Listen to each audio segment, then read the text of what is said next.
guys, this is Dan Williams from Range of Motion. We thought we'd throw a couple of swim tips your way in the lead up to the Primal Throwdown. Obviously it's too late to become a good swimmer in 4 or 5 days, but it's not too late to have a couple of tips which is just going to help to improve your efficiency.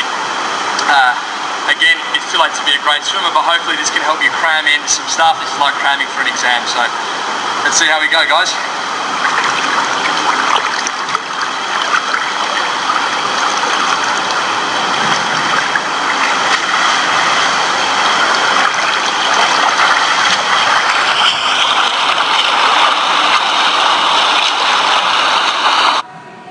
Alright, so the first key point here is we're not going to try and make you the fastest swimmer, but the most efficient swimmer.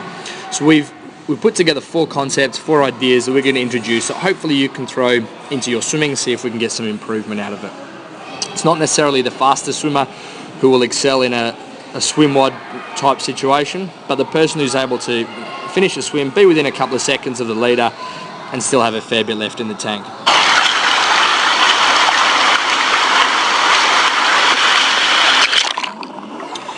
So one of our key points, first thing, you want to have a good streamline off the wall. If you've got a good streamline off the wall and you cover 5 or 6 meters, it's 5 or 6 meters less swimming that you have to do.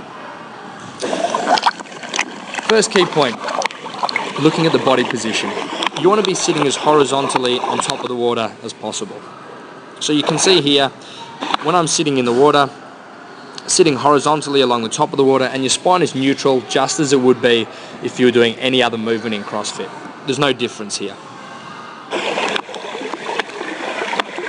The aim is to try and minimize this deviation from neutral. And we'll see this when we head up above the water again.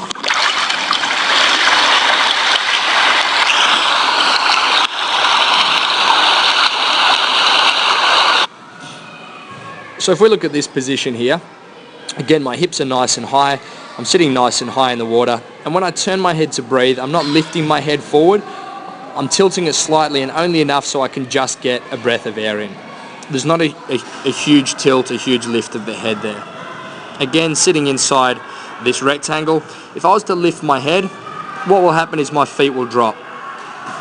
And as soon as that happens, we're increasing the frontal resistance a huge amount. You can see we have quite small frontal resistance if I'm staying neutral, turning my head to the side, and quite large frontal resistance if I'm lifting my head. So we want to try and minimize that as much as possible.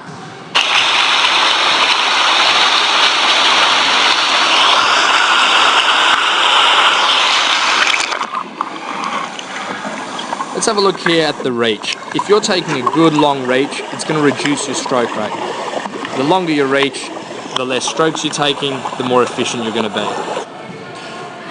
A quick point on breathing. When you're swimming and breathing, you should be breathing as normal, exactly as if you were out of the water. So if your head's underwater, you should be breathing out. If your head's above the water, you should be breathing in. There should never be a point where you're holding your breath. So if you turn your head, then breathe out, then breathe in, it's going to fatigue you and it's going to send you out of breath unnecessarily. So make sure that there's never a point where you're holding your breath. Not when your head's underwater, not when your head's out of the water. You shouldn't hold your breath with lungs full or with lungs empty.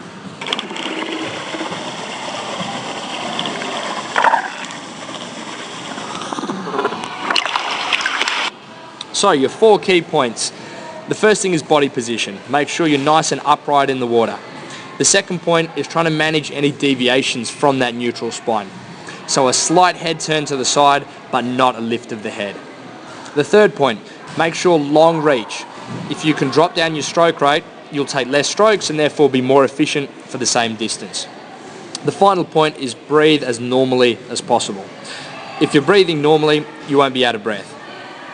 When your head's out of the water, you're breathing in. When your head's underwater, you're breathing out. Hope these points help you guys. If I can help anyone else in any other way, please feel free to shoot me an email on dan@rangeofmotion.net.au. Thanks a lot. Look forward to speaking with you all soon and see you this weekend at Primal.